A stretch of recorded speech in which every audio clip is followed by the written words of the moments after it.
Hello, Marky Dragon, also known as Marcus Eikenberry in real life. And I was talking to my friend Graham today, and we're talking about this enormous task that I have.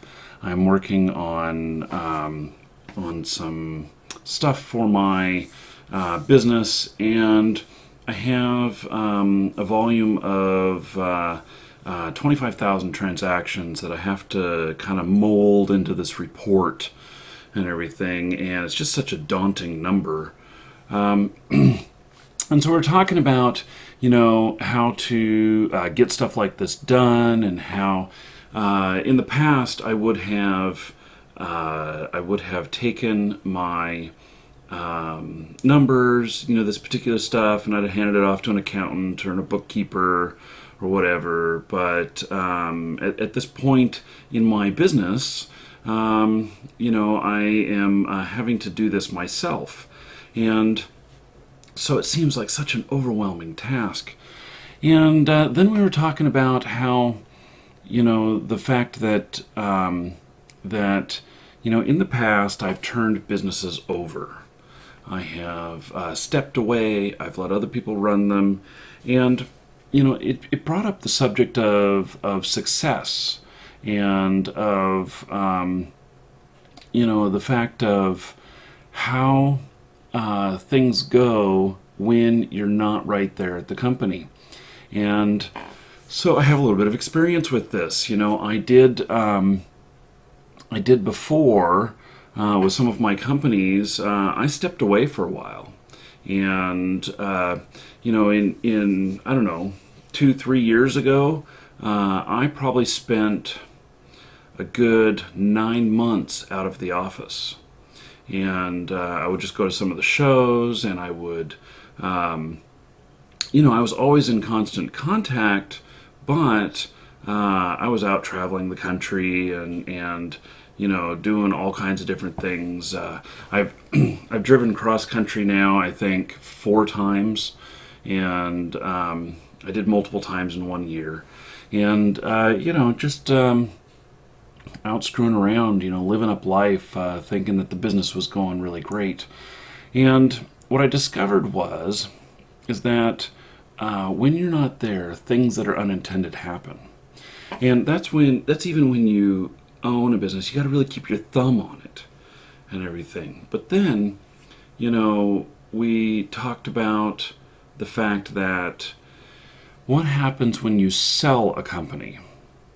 And so, back when I was doing RMT and at the Marky Dragon forums, we had all this stuff going on, and we were like the number one place in the world for buying, selling, and trading of accounts and everything.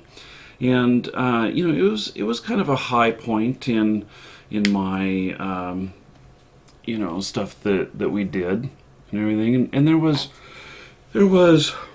just an incredible dollar amount of accounts being traded and everything. But there were some issues. There was issues that there was a lot of fraud, and that had to always be weeded out. There was the issue of that we weren't charging people for this. And since we weren't charging people for it, there's a lot of things that we couldn't support because it wasn't being paid for. It did, however, create advertising dollars. We did probably, I think 1 year, the advertising off of that site generated about $300,000 in just the advertising, not including affiliate sales and stuff like that. And that's a really good number, and that does pay for a few people full time to police things and do things. But here's what I learned from selling that portion of my business, because I decided to exit out of RMT and get rid of all of that. I really, really enjoyed the business. In fact, I was very passionate about it. In fact, I'm still very passionate about it to this day, but my passion now is directed where it works well, meshes well with the game publishers. I'm working for them, with them, not against them. And so something that happened when I sold that portion of my company was that it just fell apart. And I've seen this multiple times now that, you know, this may sound, I don't know, conceited or something like that, but I, each time, was the driving force in the company. And so without me there, it became a mindless machine that had no passion, that, didn't, it was just this machine. And as long as people kept oiling it and everything, it'll keep going on and stuff, but the machine breaks down. Okay, so they fix it. But they never innovate on it anything after that. And so there's no new stuff coming out, no taking the pulse of the customers, no making improvements that are needed and wanted, predicting what's needed and wanted in the future, and doing basically growing the company. And so it's just something I ended up wanting to share, which is that, if you're not present or you sell your company, that your company goes onto autopilot. And unless there is somebody there who's got a very strong vision that, is going to run with it, then it's going to die. And so you hear all the time about people selling a company, whatever, and then you hear the employees mostly. The company gets reworked, remolded into something new, absorbed into another company, or, mashed up with another company, something like that, and things are much, much different. You know what just happened there? Is that the person who's leading the other company, that bought this other company, that they're molding it into their vision. And I always thought, that is so horrible. You'd buy another company and then destroy it? I see the light now. That is required. That is a requirement for the company's continued success. Is that it still has to have that passion, that driving force behind it. There is another type of driving force that happens behind companies in that situation where they could stay the same, but it's a different force. It's an evil force. And what I mean by that is that when you have a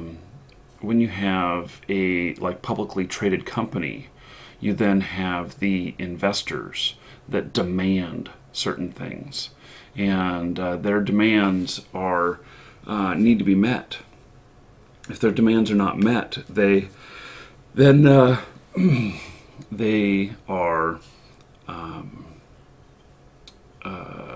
they bully the company into getting things done. And so it's a ruling of fear instead of a ruling of passion.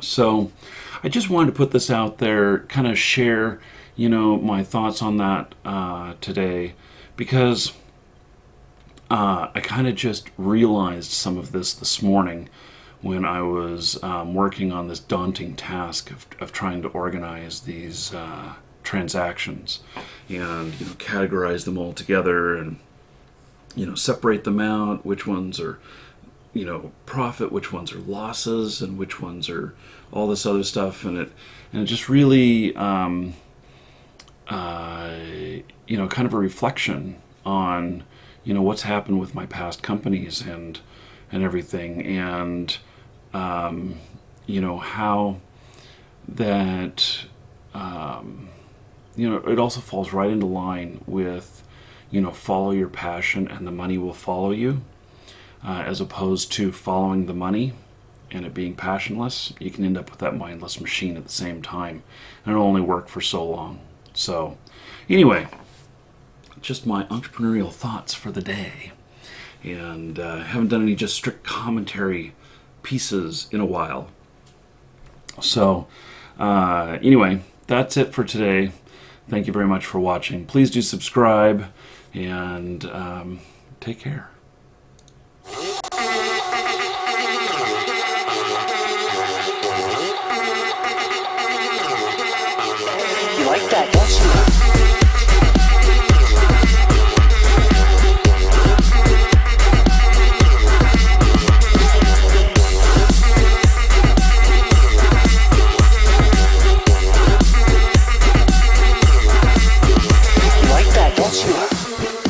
eyebrows are even black. Have my aunt put it on. Makeup. Yeah, it's not really dyed. The eyebrows aren't. Yeah, like these. I was listening to dubstep before a lot of you were wearing diapers, alright? You like that, don't you?